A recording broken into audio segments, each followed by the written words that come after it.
Hi, I'm Natalie Jill, fat loss expert turned high performance coach. When odds are stacked against us, how do we shift and create everything from nothing? How do we level up when we aren't feeling it yet or we've had a big setback? On this podcast, I'll be talking to some of the most inspiring and courageous men and women on this planet who, at their worst, learned how to achieve success greater than they ever dreamed possible, leveling up and creating everything from nothing. As a child, Jason Sisneros was abused terribly by his adoptive dad. He lived in constant fear of his dad's abuse to him and his mom. He learned early not to trust others, that he was not safe, and that only he himself would look out for his life. Years later, Jason has healed through changing his perspective on what happened to him and looks at it now as incidents that happen for him. Today, Jason, AKA the Bald Avenger, is a public speaker, comedian, entrepreneur, and philanthropist. His life has taken him around the world, speaking on over 3,000 stages, consulting with hundreds of business owners and supporting charities across the globe. He is passionate about feeding the hungry, helping survivors of domestic violence, and recovering girls from sex trafficking. Join in today and learn exactly how Jason Sisneros levels up and created everything from nothing. Today on Leveling Up, I've got Jason Sisneros, and I'm so excited to talk with him today because not only is he a comedian for cause, he's a successful entrepreneur, a very successful entrepreneur, but he has a passion for helping sex trafficking, feeding people, and domestic violence. So I am dying to talk with you today because so many things behind your name. You're known as the Bald Avenger everywhere. And I want to know about that. I want to know how you became who you were today, because I'm assuming this is not always who you were, Jason. So thanks for being here. Absolutely. It's my pleasure to be here. Thanks for having me on. So my gosh, where do we even start? So many questions for you. I mean, let's first take us back. Like, who were you years ago, if I had met you years ago? Well, the short version, and thanks for having me on your show, because really a lot of the work that I'm doing is about getting a message out so that people can improve their lives, and your show is all about that. Okay. And so I talk about my story, but it's always for people to see themselves in it, right? Yeah. One of the things that I've learned along the way is that everybody's got challenges, right? And I think that the education of your show, what it is to say, great, that's your story, but how does it apply or impact me? And so mine started out kind of in a weird way. I was adopted when I was really young.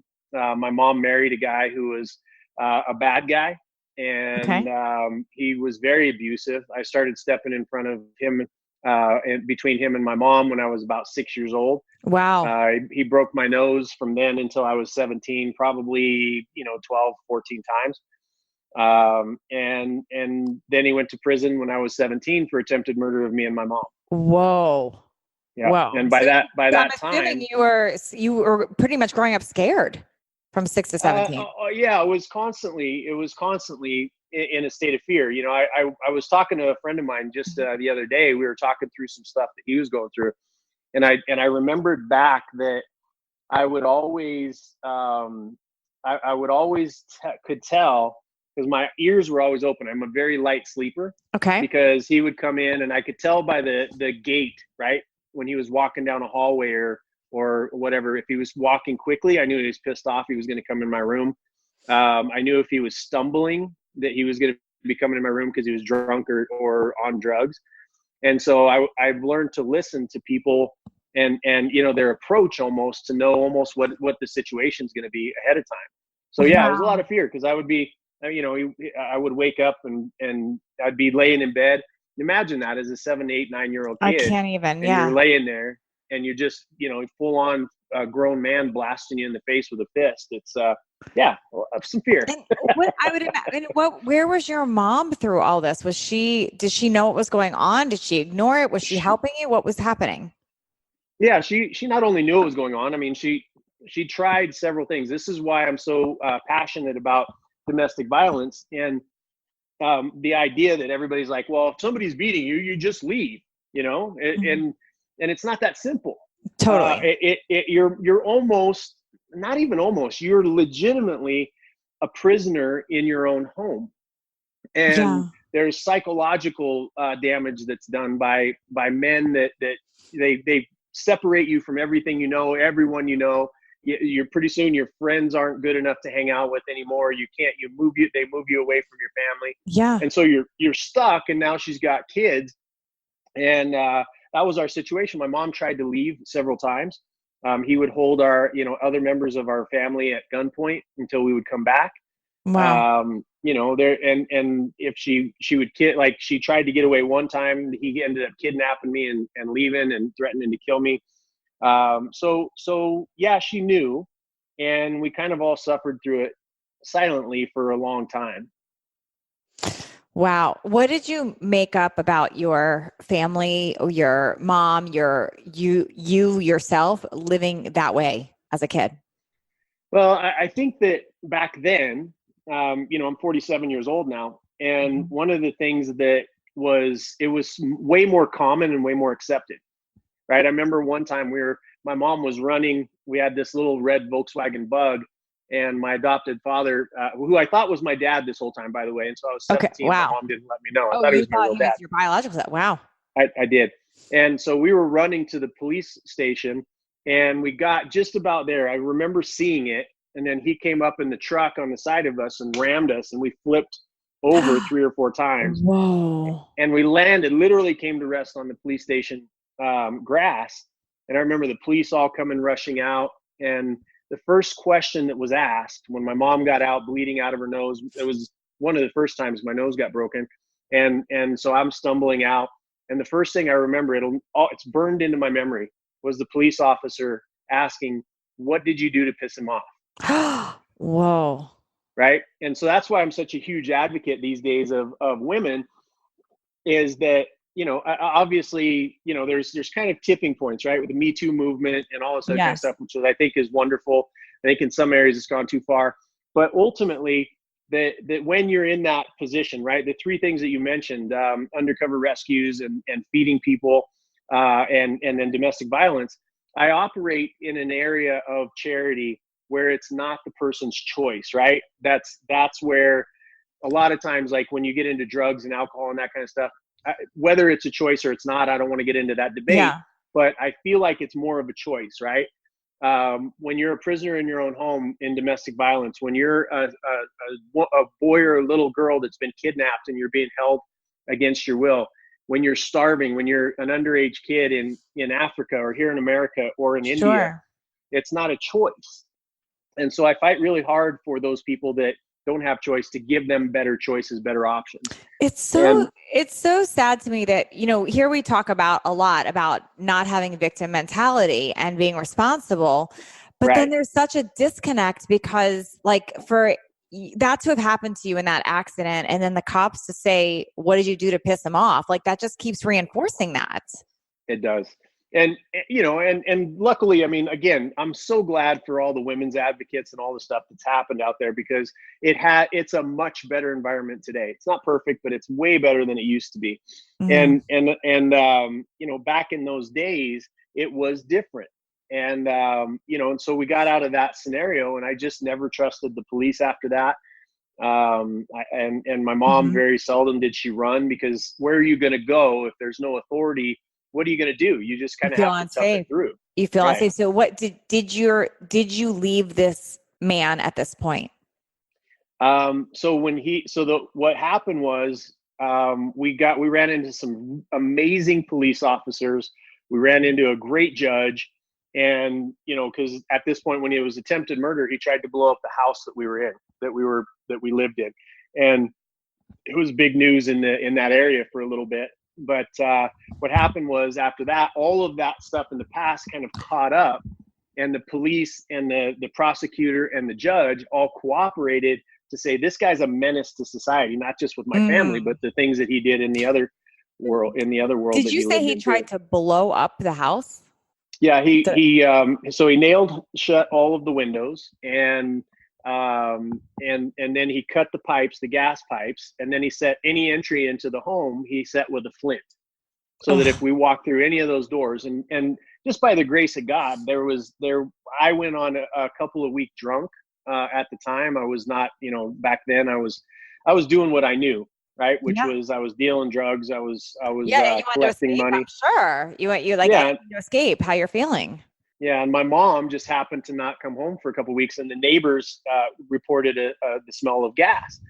And so what they did was they broke open some of the windows, they let it air out, and then they went in and they saw this whole contraption, how it had been set up. Oh my And gosh. so, yeah, if I would have So, walked in the house, my mom would have walked in the house, we would be dead. okay, so a couple of things coming up for me. So if he was your biological father, which you had believed he was, Hmm. there's a theme with children wanting to please their dad, no matter how Hmm. bad they are. Did you struggle with that? Like, were you looking for his love? Was there ever that good sides of him that gave you that hope to that? Tell me about a little bit about that. Well, into my 30s, it's an interesting question. Into my 30s, I struggled with it, and how it showed up in my life was, again, I thought he was my real dad. My mom, went the night that he got sentenced, she and I went out to dinner, and she said, "Oh, by the way, he's not your real dad." And I was like, man, that, like, it freaked me out. I was like, well, why didn't you tell me? And Yeah. she said, Jason, I know you would have killed him, and Yeah. he'd be dead, and you'd be in jail. And I thought, that's true. Yeah. Because I thought he was my biological father. Yeah. I never raised my hands to him. I just got in front of him and my mom. Was he ever a And true father figure to you? again, he was my dad. Like that, Hmm. as far as you don't know any different. So yes, he was. But what I did do, and that stuck with me for a very, very long time, was part of the pleasing, right? Was I knew the things to say to keep me or my mom or from angering him, or to keep me from Yeah. getting beat. I would tell lies all the time, and they were stupid. Like, I learned how to lie about stupid things because I didn't want to anger anybody into my 30s, You right? wanted to keep the Like, peace. I want to Yeah. keep the peace. My ex-wife would ask me, hey, she'd call me at work, and I'd be like, I'm on my way, when I'm not on my way. Like, Mm. stupid things, right? And I had to deal with that later on in life because I want to. One of the great things about having him as a father was that I when I was a kid, and I would be locked in my room, I had a Bible that I would read, and stuff like that, because my face would need to heal and all that kind of stuff. Mm. But I learned very early that I didn't want to be like him, right? Yeah. So it had the opposite effect. And then I ran into a fourth grade teacher who taught me. She knew what I was going through, and she said, Jason, learn to use words and write stories that transport you, right? If you could develop the perfect world for yourself, if you could imagine a better world, if you could write stories that would inspire people and that kind of stuff. So I became a writer in fourth grade, and words became my escape. I was able to draw stories in my brain, and be able to come up with different worlds. And so language has been such a powerful tool for me as I've had to Mm. deal with the ramifications of growing up like that. Yeah. Now, did you, as a kid, because I know a lot of kids when they're abused, they think that they've done something wrong. Did you feel that, or did you always know it was him? It's constantly, you're wondering. I remember writing him a letter one day, and I've never told the story before. But I remember writing a letter and just saying, I know that I'm disappointing as a son. I know I'm like all Mm. this kind of stuff. And, I just want you to know that I love you, and, blah, blah, blah. And that was when I was really young, when fifth, sixth grade, maybe. Yeah. And so it builds up in you this idea that if your own dad doesn't love you, then Hmm. who will, right? Did he acknowledge that letter, or was it just never? No. It was never addressed. And part of the thing that people struggle with is that we're running around with a primary question. They teach this in psychology, right? We're running around with a primary question in our head. And most of the time it was embedded in us at a time of high levels of intensity, both emotion wise and physiologically. And I remember the day, I'm white skinned, right? But I'm Hispanic. I found out later that I'm Spanish. Okay. And so this is my real last name. Cisneros is my real last name. And I found my real father, and that's a whole other story. Hmm. Hmm. But the idea is that back then we moved into this town. It was highly Hispanic, and I would get beat up by this Mexican gang quite consistently. And I asked my dad one day, I said, can you just come pick me up after school so that I can walk straight to the truck and not get jumped? Yeah. And so all day I was so happy that he was going to be there. And then I come out of the school and I see, you've got the bus lane, and then across the street I saw my adopted father, and I saw him, and I was like so happy. So I started walking, and then across, they crossed off my path. The little gang that would jump me crossed off my path and beat the crap out of me worse that day. And he didn't get out and help me. Wow. And so I get in the truck, and I'm, and we're driving out to the house, and we get to this stoplight, and I remember it like it was just a stop sign. And on the other side of it was a T in the road, and on the other side of it was an abandoned house. You go left to go to our house, right to go back into town. So we were sitting there. He had the blinker on, and I looked over at him, and I said, "Why didn't you help me?" And no sooner had the words fallen off my lips than his fist hit me in the side of the face. My head hit the window and blew the window out the side. And it was in that moment that I started the primary question of my life, which is, how do I protect myself? Wow. This guy's never going to do it. If you can't trust you nailed it. How do you roll that forward into a life of somebody that's that young and doesn't know that that's their primary question? I had no idea until later on when I was doing the work, trying to figure out, how I wanted to live my life. That primary question then caused me not to trust the women in my life, not to trust the business people in my life. It built a whole life of distrust. A whole lot. I would imagine that, because you have this pattern of no, how could even your mom, even though you knew she couldn't defend herself, like, she's your mom. So you're thinking like, no one's protecting me. Yeah, exactly. And I knew she was, basically powerless against him.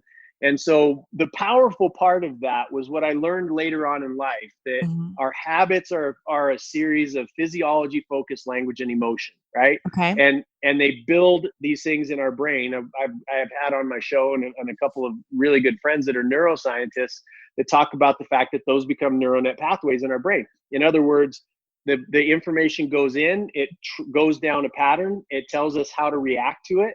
Yeah. And that's habits. It's like brushing your teeth. Yeah. And so my automatic response to anybody new in my life was to distrust them.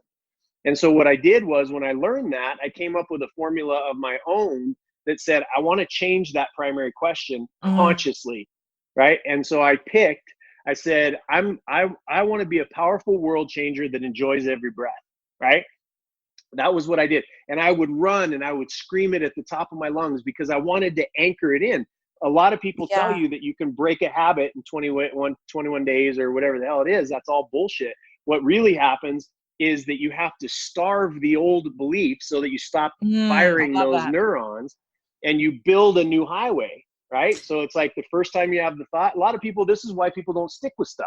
Because they have the thought, they don't attach any emotion to it. They don't get their body or their physiology into it. So it doesn't really link those neural net pathways. So you're saying, so they basically have this old thought, like you have like 60,000 thoughts a day. So if I'm hearing you correctly, they still have emotion and everything behind that. And so they're thinking, I got to have these new thoughts, but they're not they're not ignoring the old ones. Well, it's really not even ignoring. It's really obsessing about that new primary question that you want and repeating it over and over and over again till it builds up to a 5-lane highway, and this other one is correspondingly shrinking. So give me an example of like something like that you did to start healing.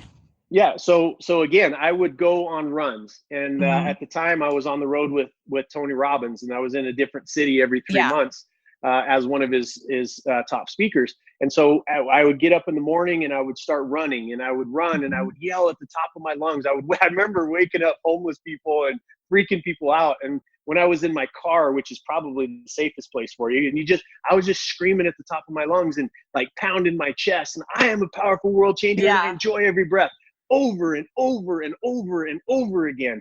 And fast forward 12 years. And that's what Tony Robbins does, right? He still to this day, doesn't he? I've heard to a degree. Yeah, to a degree. And what I did was, by my research, I found out, ways to accelerate that. And the actual, he teaches physiology, focus, language, emotion. It creates the result, right? Sure. What I figured out was you add intensity and repetition to that. And now what you're doing is the physiological portion of it, which is expanding those connections in your brain. So good. So like the physical, so you're running, it's intense and you're loud, versus just like I'm pounding myself on the chest. Yeah. I'm like you can't see me right now, but she's watching me do it, right? Yeah. It's like bam, and it instantly, even when I do that, like even to this moment, my energy goes raw, I can tell. Right? I love it. You're right, though. It's a missing link because I think most people will just write it like on a sticky note or they say it in their head. But you're right. Unless you associate all those things, how do you get it to stick and outweigh those other things? You got to overcome the way that you got thinking the way that you think now, which was physiology, focus, language, emotion, multiplied times intensity and repetition. And so fast forward 12 years to where I am right now, when I'm a powerful world changer. I work in the charities, I do that stuff, and I enjoy every breath. I'm literally a comedian. And there's no way in the world that I could have predicted that back when I changed my primary question. What it did was it led to a different series of beliefs. Which leads to a different series of actions, which then ultimately leads to a different set of results. And that's where people miss it. They get involved in different things, and I'm going to change my life, and they're doing it passively. And it just doesn't get you to that place where you're just like, this is non-negotiable. I refuse to live that life that I used to live. And here's how I'm going to rewire the hardware in my brain to be able to accomplish those things. Everybody's looking at the results going, oh man, I don't have enough money. Well, it's because of the actions that you took in the last 6 weeks, last 6 months, last 6 years of your life. I'm not in a good relationship. It's because of the actions. It's, all of this stuff, it's personal responsibility. And we live in a day and age where it's always somebody else's fault, which makes you weak as hell. Yeah. And you can't change it if it's always somebody else's fault. Yeah. What do you do if my life and my happiness is up to Trump or Obama? Yeah. Then we're in trouble. Yep. We're in big trouble. If it's anybody, those are good examples, but it could be anybody. If my life was up to my adopted father, right? Then now I'm giving all of my power away by the momentary relief of saying it's not my fault, right? And I lose the long-term strength of claiming 100% responsibility for all of the mistakes that I make and all of the joy and the happiness that I experience. I love this. So when you tell your story, your past, like when you were just talking to me about your past, do you have any charge from it anymore?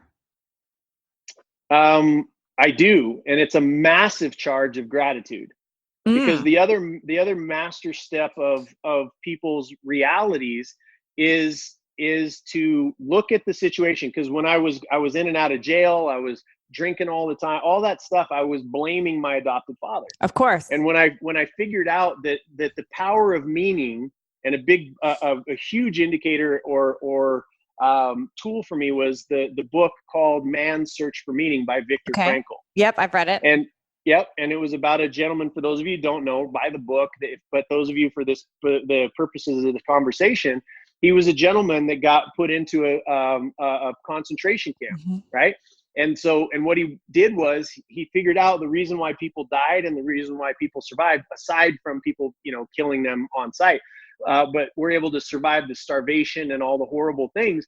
He said towards the end of that book, he said one sentence that still gives me chills to this day. He said, "I was more free than my captors."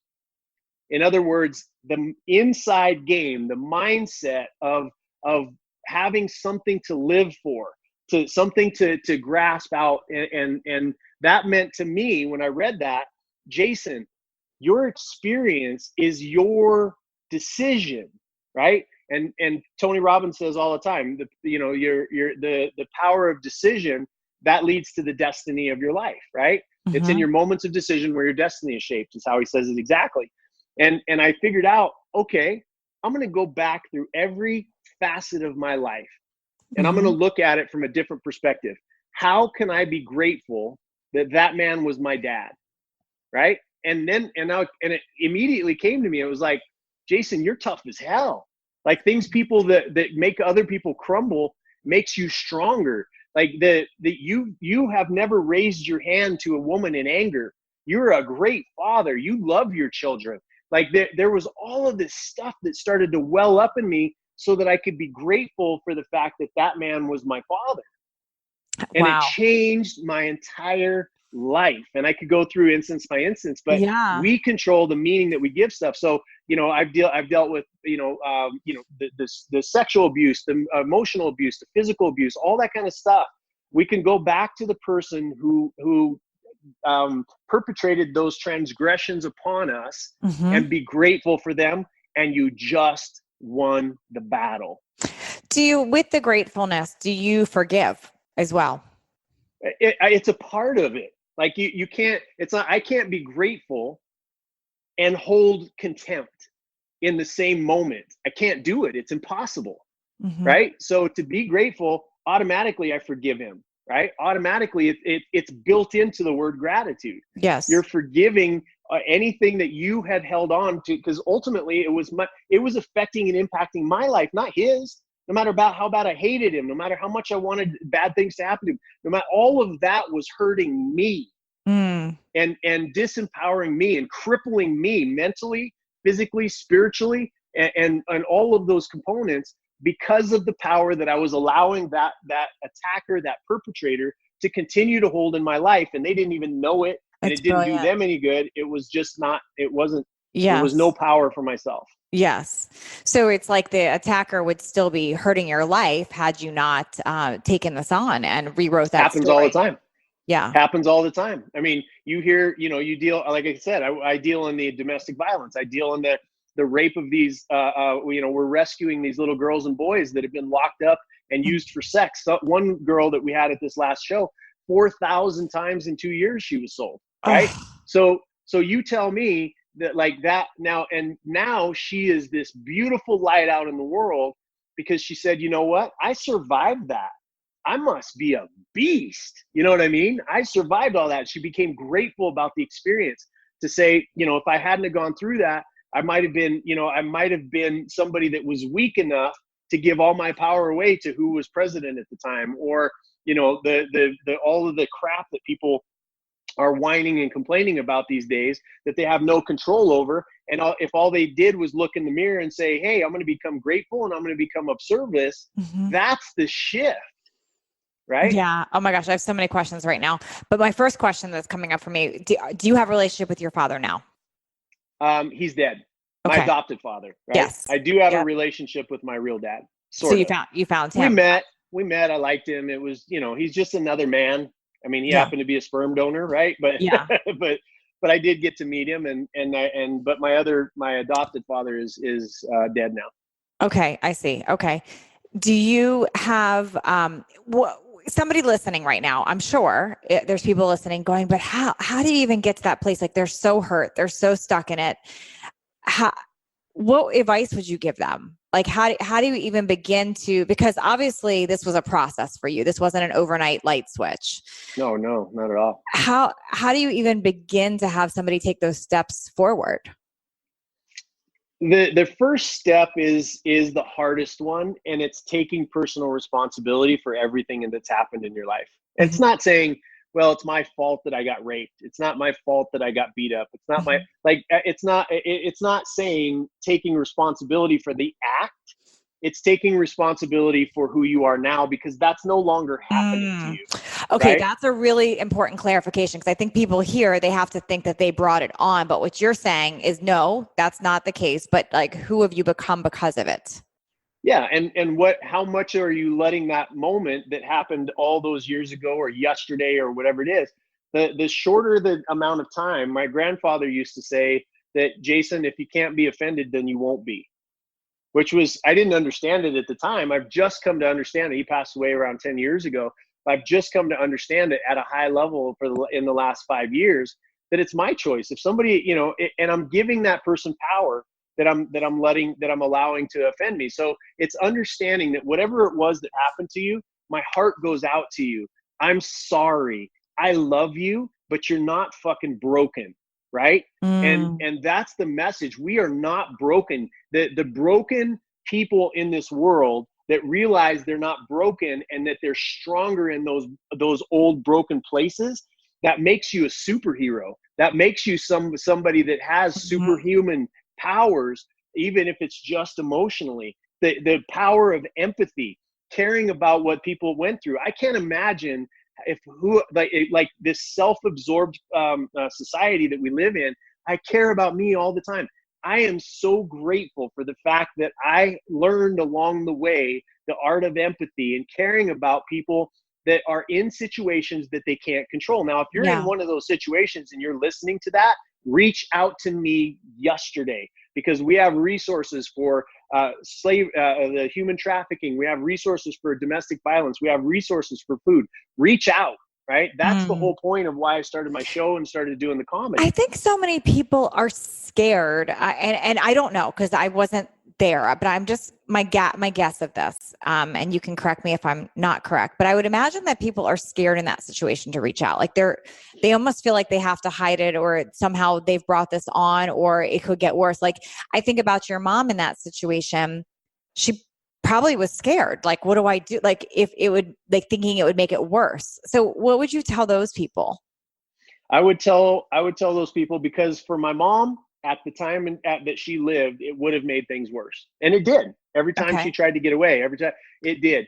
Today is a different day, right? And there's two sides of that. The side that would tell my mom in the back of her head because of the psychological abuse from her captor, and then the other side that was evidence that was out in the real world every time she tried to reach out, that there was no help.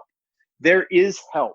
There is interactions. There is interventions. There are things. You do not have to believe your captor or the person who is abusing you anymore, because there's real world help out here. But if someone had told you that as a kid, you know, you're or the young teenager, when you were beat up by the gang and your dad watched it and then punched you, like or your adoptive dad, if someone had said to you, there's help outside, would you have believed it? Would you have taken that risk to find it? Or would you have been scared as that boy? I think that for the most part of my childhood, I wouldn't have reached out. I was so afraid. And I guess that's why I'm asking that, because I feel like there's a little bit of a disconnect with that. And that's why I want to ask this question for people, because I know someone listening, this is going to really change their life. If they're feeling that way, if they're feeling like really scared, what do you want them to know? Because I know you're saying just do it anyway, but what do you know now that you wish you knew then? Well, again, I'm speaking directly to the point, which is back when I was a kid, there were not these resources. Okay. I mean, they just didn't exist. So, and whatever happened at home back then stayed at home. People are a lot nosier now. And there's infrastructure to be able to help. There's infrastructure. So what I believed as a child was true. There wasn't anybody that would reach in and help. It was true. Nowadays, there's lots of organizations. A New Dawn for domestic violence, just look them up, anewdawnfoundation.com, right? Okay. If you need food, it's feedabillion.org. If you're looking for somebody to help with the rescue of a child that's been abducted, it's CERT Ministries, SCRT Ministries on Facebook, right? So these are the resources, and they're used to people reaching out, knowing that their captor or the people that are abusing them, they're scared. They're trained in how the methodology to be able to extract people from these situations safely. I love that. And I hope that also what people hear is that the alternative is worse. So like the risk of being scared and reaching out especially with what you're saying, Jason, there's so much help now that trying to keep the peace, that doesn't work long term. It never works. I mean, especially with an abuser, because ultimately they're never going to change their ways until there's some sort of an intervention. And sometimes that intervention has to come at the end of a police officer's baton and some prison time, right? Yeah. But there's never going to be an intervention, and it has to start at home. And I know that's where the bravery is. That's where you must take action. And I know, but ultimately the human spirit is so strong and so unbelievably resilient. To watch people come back from the things that they've come back from. Forget my story, but the people that have lost their children and are fighting the fight, and and women that we see come out and they've got their teeth all knocked out and they get new teeth. And it's just, there's a better way than being a victim, a genuine victim. I'm not talking about a psycho. I'm saying if you feel like you have no choice, do whatever you can to reach out to one of those three organizations in this particular area. There's lots of other ones, but these are the ones that I know when that call comes in, it gets addressed. Okay. I love your message and what you stand for, and that you care, and I can hear it, and it's incredible. And I'm also hearing you say that it's not that that there's no compassion for people in those situations. There's a lot of compassion. What you're saying, if I'm understanding correctly, is that staying a victim to it is not going to serve you. It will never help you heal. No, eventually it's going to lead to death. I mean, it's a natural progression that unless you escape it, right? Mm-hmm. Think of it this way. We tell people all the time, nobody's coming to rescue you, right? Nobody's coming to save you. And I mean this, because, the Sure. work I do in businesses and all that kind of stuff, we have to start out with that premise, which means I have to be my own hero. Yeah. And that's speaking directly to those people that are out there. I'm just saying, here's some superhero power. You have it inside of you, whether you remember that or not, and Yes. just take the first step. And then there's lots of resources out here to help you take the second and the third. That's incredible. I love this. And I love that you turned your pain into purpose. I think it's incredible. Tell me about the comedian side of things, because that's a big part of your life. And where did that tie in? How has that helped with healing? Talk to us about that. So my intent was in my life, because again, I came into the business world having really drug dealing and gang banging, sort of skill sets. Yes. You clearly learned negotiating, survival. Yeah. You got The metric skills. system. I know the metric system better than most people, but all of those scenarios. And so I got into business, but I didn't have the wherewithal. I worked really hard and I was smart. Right. Okay. And so I worked really hard, and my first business failed miserably. My second business failed miserably. My third one failed miserably. Bankruptcy. And that's where I sort of got driven into psychologically into this hole going, I don't know what to do anymore. And then as I decided not to commit suicide, I decided I'm going to get back and I'm going to play this game. And I got to learn from people that have achieved what I want to achieve. And so I've set about obsessing over that. And I went into business. I traveled with Tony Robbins. I interviewed every business owner I possibly could. I had 2 sets of notebooks, one from my failures, that I outlined all my failures in business. And then the other set of notebooks was the interviews that I did with these business owners. And I was annoying. I'm like, I'll come cook your dinner. Like, I'll come take your trash out. Like, I want to know. And then I combined those into an operating system. And I got into the turnaround business. I started to help companies, that were almost out of business, recover and thrive. Then I took that money and I started buying companies again. And then I built up a private equity business that we were talking earlier about the numbers that's producing. And then that turned into a consulting business so I could help other businesses. And then that turned into the fact that now that my companies are all running well, I've done well for myself, I want to throw myself into philanthropy, right? Okay. And that's where I've spent most of my time and where I do spend most of my time. But through the consulting company, I teach all of those lessons that I learned. And our motto is help good people make more money so that they can help good people make more money and get more time so they can do more good. Because if this world's going to change, it's going to be from resourced business owners. That's my gamble. Because they're so heart-centered. Business owners will go months at a time without paying themselves to make sure that their employees all the time. You're right. Business owners are the most sacrificial group of human beings that I've ever met in my life. 100%. And also the most undereducated. Mm-hmm. And so when we talk about what we do on the consulting side, we educate really good people to kick ass. Okay. I love that. Then we built out a 12-week program, a digital program that you'll love the name of this. It's AntonJGlobal.com /growth, and it's growth mastering your business G-spot. That's the name of it. Okay. It's 12 weeks of my best content. I don't get into this, you buy this program and then, I'm going to have a bigger one. The real secret's the next one. The real secret's the next one. I gave everything I could in that 12 weeks. And the next way is for people to hire my consulting company, put their hands on their business. Now, to answer your earlier question, I had to build that platform or that runway for you to understand why I'm a comedian.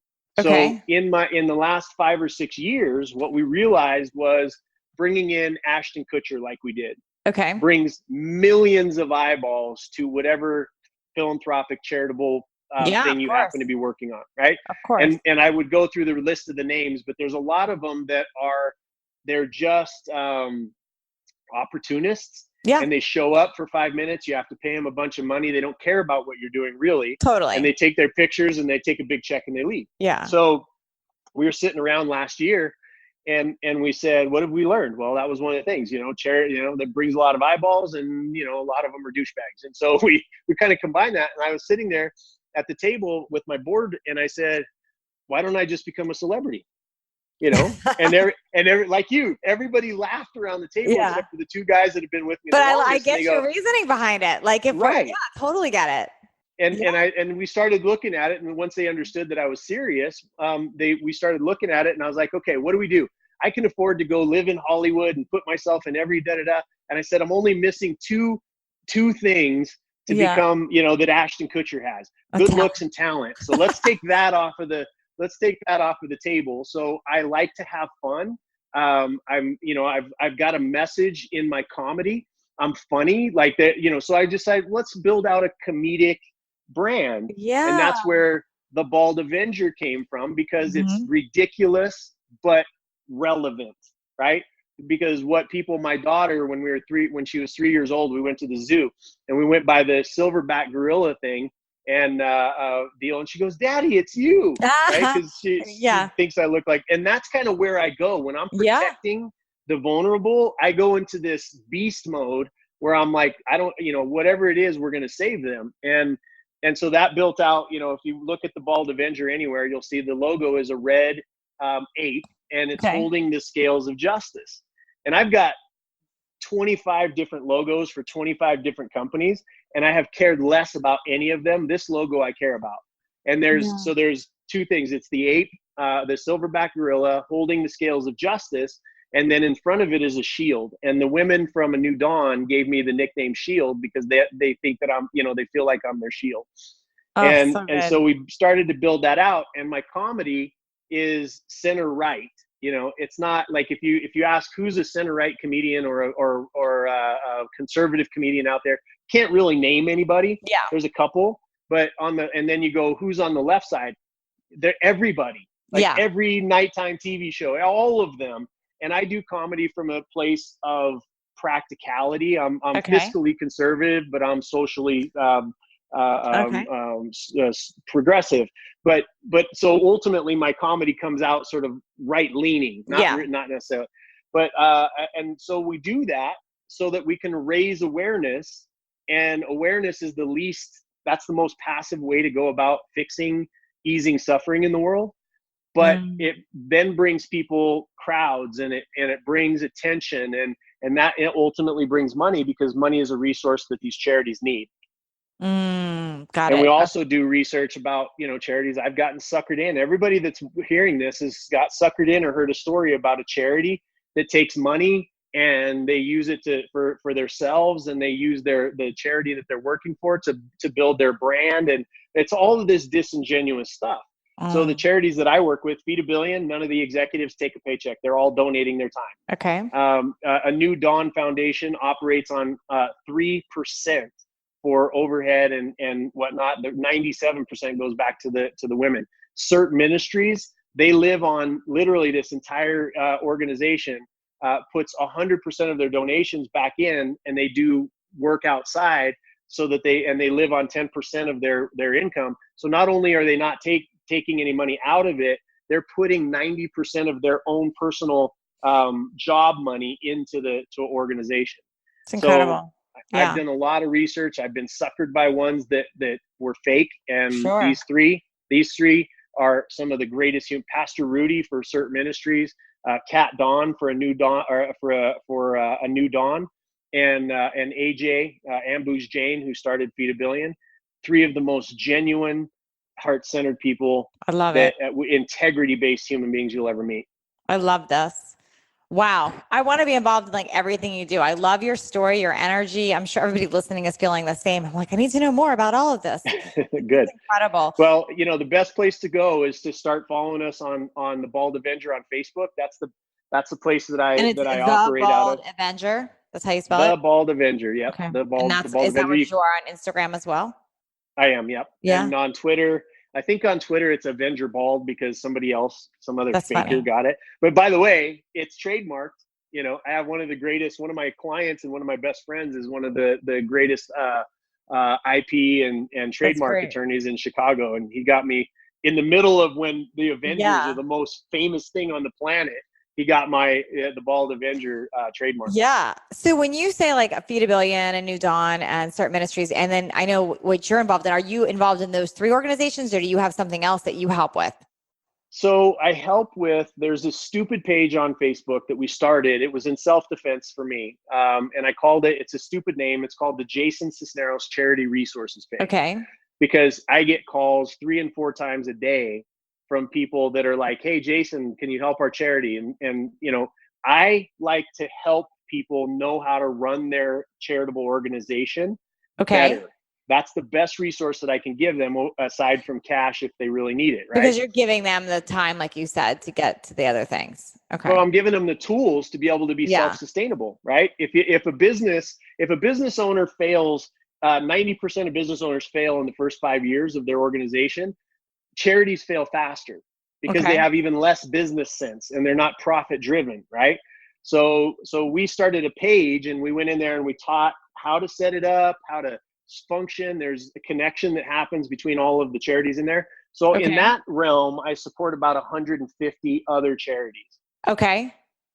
And but I'm directly involved in those 3 that I mentioned. Got I'm it. on the Okay. board. I'm on the board of A New Dawn. I'm the CEO of Feed a Billion, and with Cert Ministries, I am just putting all of my rescue chops behind them because they're the best at what they do. I love this. And then where do people find your program that you mentioned? You said that where you put all your best content.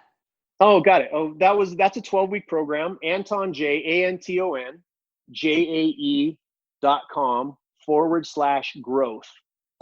Got And it. if they're listening to it here, what we'll do is it's like $39.97, $3,997 for the program. If they put in a code for you listening to your show, tell them to put in JSVIP and they'll get a $500 discount for listening to you. JSVIP. Awesome. Okay. We're all going to be checking that out. Okay. There's a question I ask everybody on the show and I want to know your take. I know we got somewhat into this, but I want to get real specific here. If Okay. somebody is in their own personal rock bottom hardship, so I know there's people listening right now that either it's financial or maybe it's a domestic violence place. They're scared.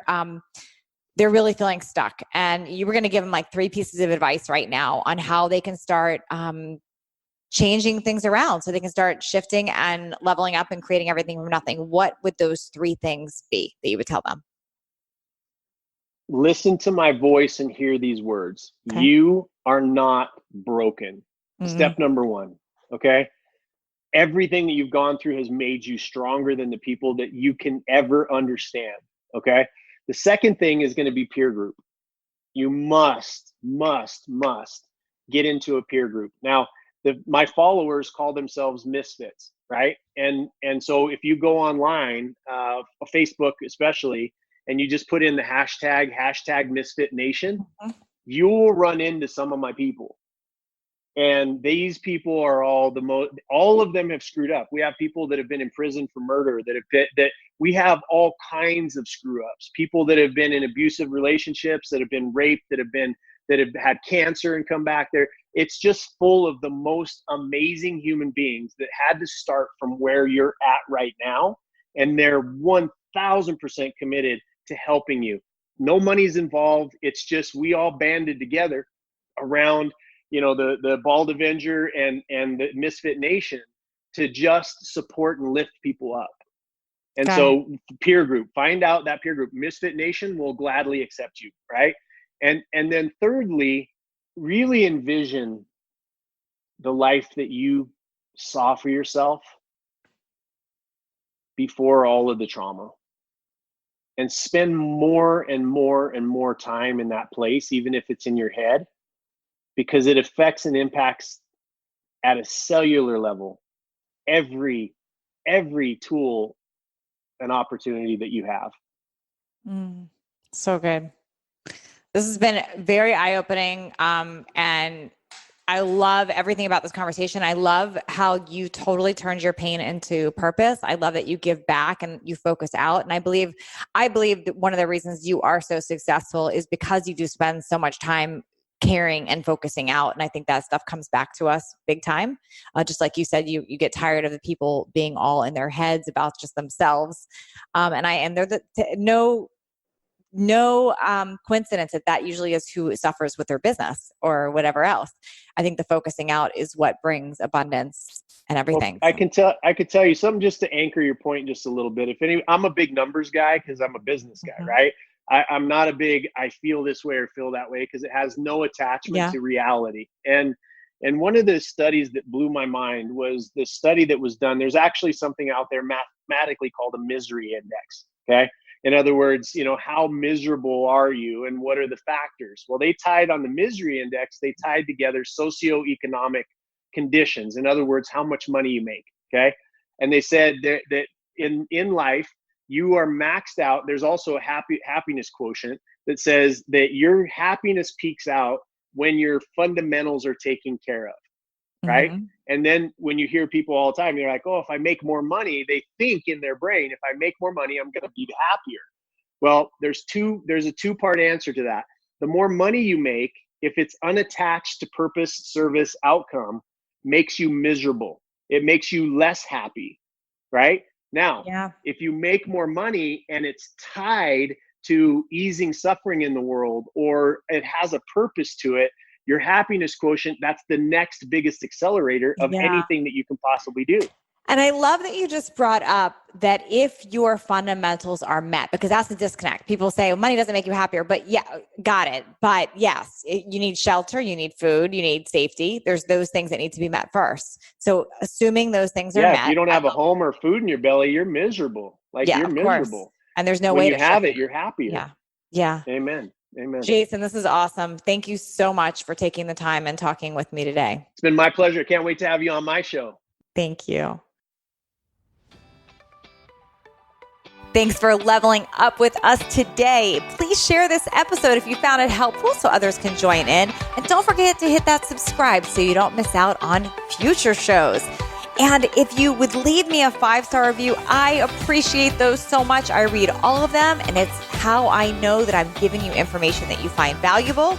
And come interact with me over on Instagram at NatalieJillFit. I read all the direct messages and comments over there. Make it a great day, creating everything from nothing.